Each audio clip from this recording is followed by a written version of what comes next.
Assalamualaikum warahmatullahi wabarakatuh. Saya Muhammad Nabil bin Muhammad Nur daripada Kumpulan 8, dan kumpulan kami akan teruskan dengan pembentangan kriteria kemahiran orientering dan navigasi. Okey, baiklah, seterusnya saya akan teruskan dengan pengenalan terlebih dahulu tentang kemahiran orientering.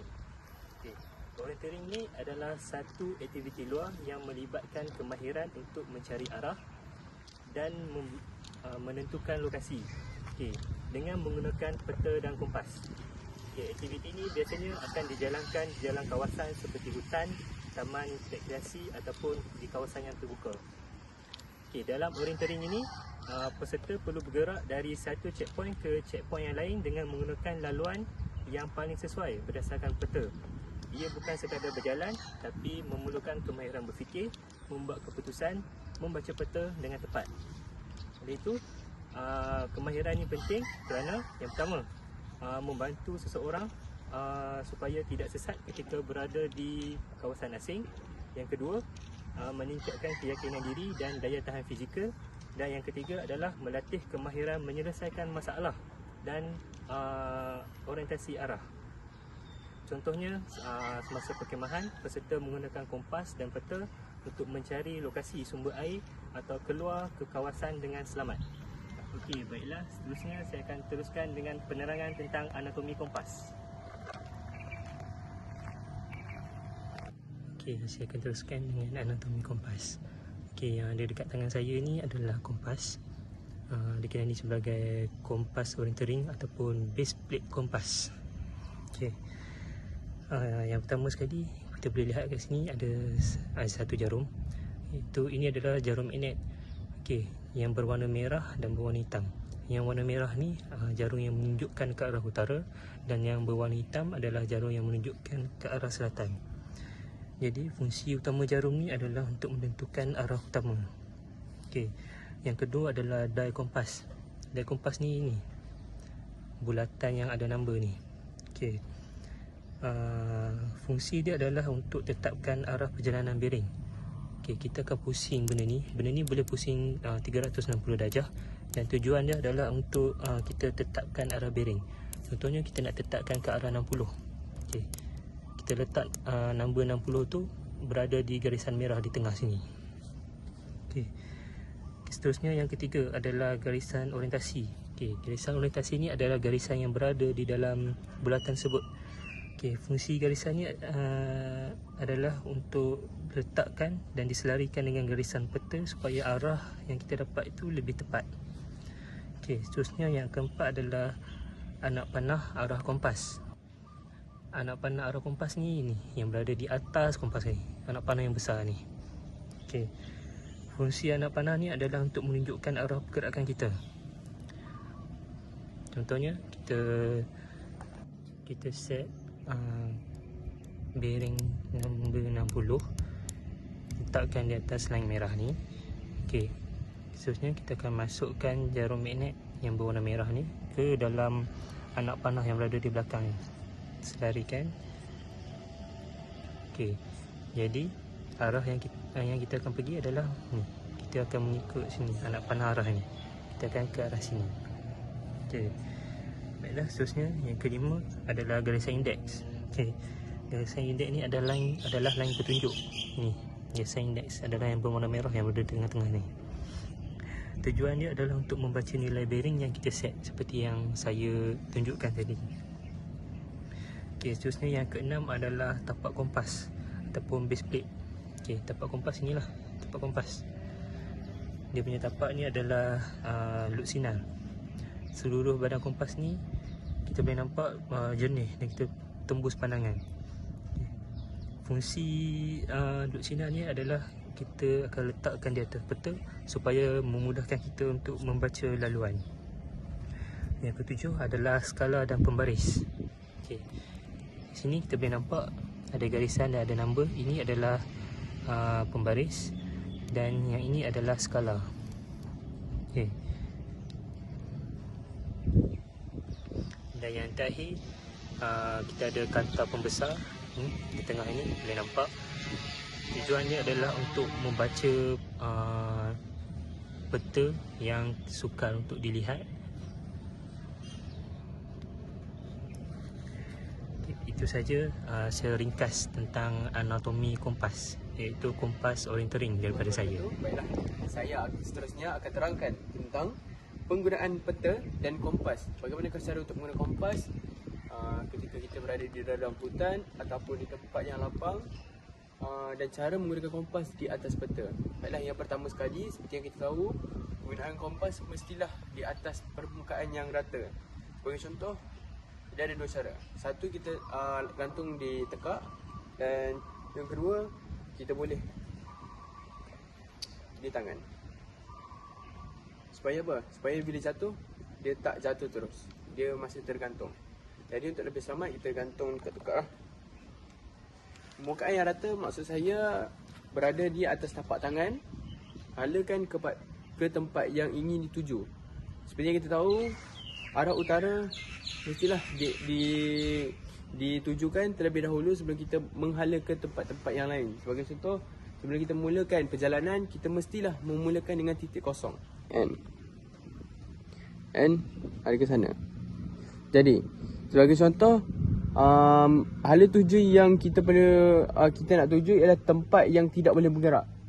Sebagai contoh, tiang ni tak boleh bergerak.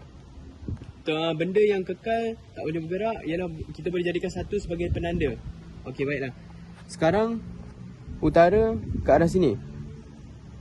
Saya nak tuju ke pokok tersebut. Okey, pokok tersebut, bila kita nak tanda pokok tersebut, kita halakan terlebih dahulu dekat pokok tu. Kemudian kita masukkan dalam rumah dia. Ya, pokok sehala tempat yang mendatang. Dan kita akan dapat bacaan 330. Betul tengah-tengah, 330. Baiklah, ini adalah cara untuk kita memulakan bacaan kompas di atas peta. Seperti yang kita tahu, pertama sekali pastikan north ataupun utara ni berada di dalam rumah dia, di dalam garis. Seperti ini. Contoh, kalau kita ambil kompas tu dah duduk macam ni, kita kena betulkan terlebih dahulu dalam kedudukan yang betul.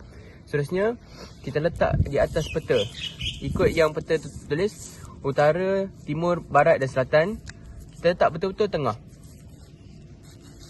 Okey, sekarang kita tak tahu betul ke utara kat situ. Jadi, untuk kita memulakan perjalanan kita pusingkan kita punya kertas ni ataupun kita kata peta kita ke arah utara. Okey, bila sudah sampai ke dalam rumah ataupun ke utara, okey, di sinilah perjalanan titik permulaan kita akan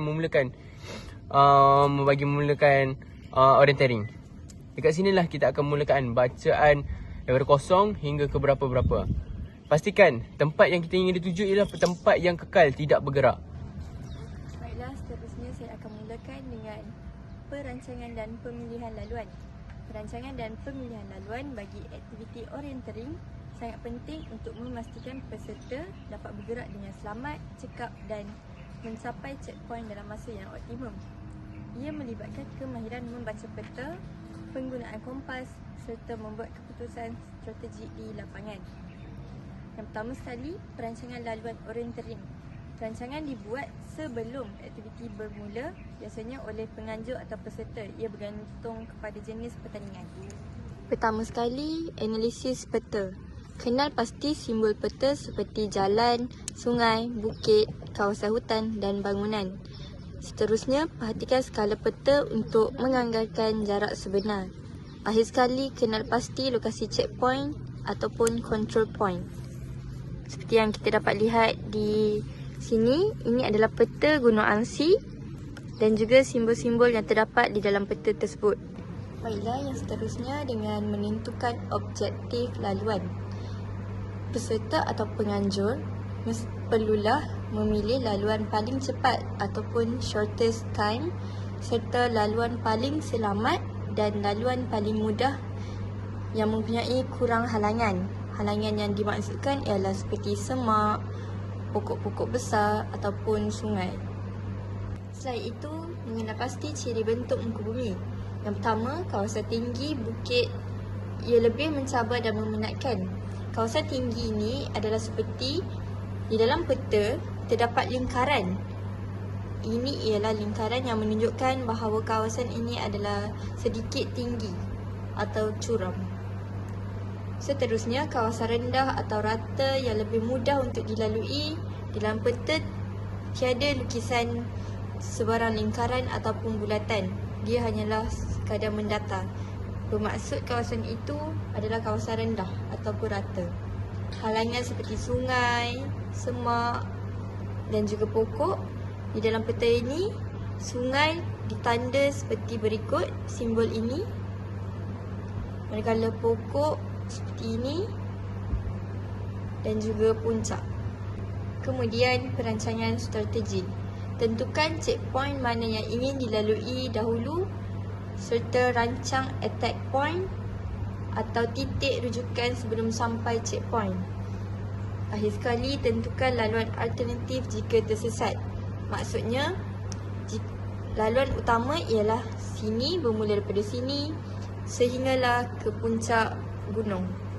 Tapi jika terdapat sebarang halangan, perlulah menukar jalan seperti menggunakan checkpoint ini ataupun yang di sini.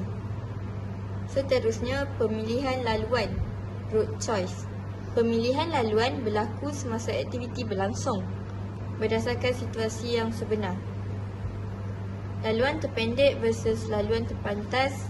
Laluan terpendek tidak semestinya terpantas. Contohnya, laluan pendek melalui hutan tebal mungkin lebih lambat berbanding jalan yang sedikit jauh tetapi jelas.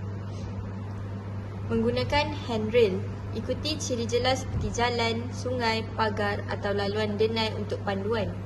Teknik aiming off, sengaja menyasar sedikit ke kiri atau kanan supaya mudah mengenal pasti checkpoint apabila sampai ke ciri yang tertentu. Selain itu, penggunaan kompas dengan menentukan bearing arah untuk bergerak dengan tepat dan mengelakkan daripada bergantung sepenuhnya kepada intuisi. Kemudian, pengurusan tenaga. Pilih laluan yang sesuai dengan tahap kecergasan. Elakkan laluan terlalu mencabar jika ingin menjimatkan tenaga. Jadi, kalau kita mengetahui tahap kecergasan diri, kita boleh memilih laluan dengan mudah. Seperti jika tahap kecergasan seseorang itu tinggi, bolehlah memilih kawasan yang lebih tinggi ataupun dengan mempunyai cabaran seperti semak ataupun pokok-pokok yang banyak. Seterusnya, faktor yang perlu dipertimbangkan ialah keselamatan dengan mengelakkan kawasan bahaya, keadaan cuaca yang menyebabkan laluan menjadi licin, tahap kemahiran peserta dan juga masa pertandingan. Sekali kesimpulannya, perancangan dan pemilihan laluan dalam orientering memerlukan gabungan kemahiran membaca peta, penggunaan kompas dan keupayaan membuat keputusan yang bijak. Laluan terbaik bukan sekadar yang paling dekat tetapi yang paling efisien, selamat dan sesuai dengan kemampuan peserta.